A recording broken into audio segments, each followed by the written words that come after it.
Баршаңызға сәлем достар. Бүгін сіздермен бірге ауызда еритін өте дәмді болып шығатын түрік тәттісі шекерпаре дайындаймыз. Видеоны соңына дейін қараңыздар. Ең алдымен електен өткізілген ұнымызға қант ұнтағын, ұнтақ жармасын, қопсытқышты қосып араластырамыз. Ортасынан тағы да ойық жасаймыз да жұмыртқаны қосамыз.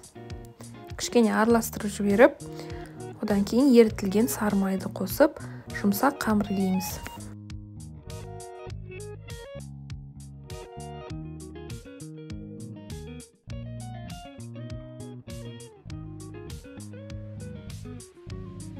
Асты жабысып қалмау үшін противенге май жағамыз. Енді қамырымызды осылай кішкене бөліктерге бөліп, ыңғайлы формаға келтіреміз.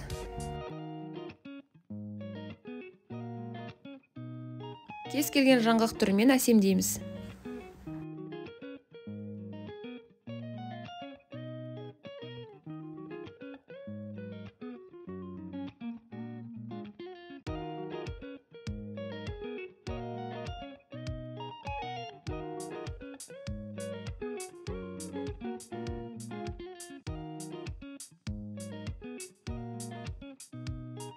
Енді барлығын дайындап болғаннан кейін жұмыртқаның сарысын жағып, 180 градуста қызып тұрған пеште 25-30 минут пісіріп аламыз.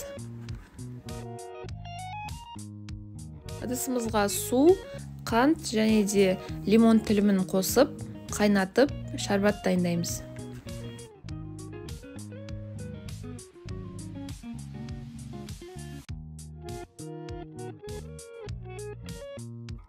Шекерпареміз пісіп шықты. Енді ыстықтай күйінде қайнап тұрған шарбатты құйып, 1,5-2 сағатқа қалдырамыз. Міне достар, осымен біздің шекерпареміз шарбатты өзіне сіңіріп, өте дәмді әрі ауызда еритін болып шықты.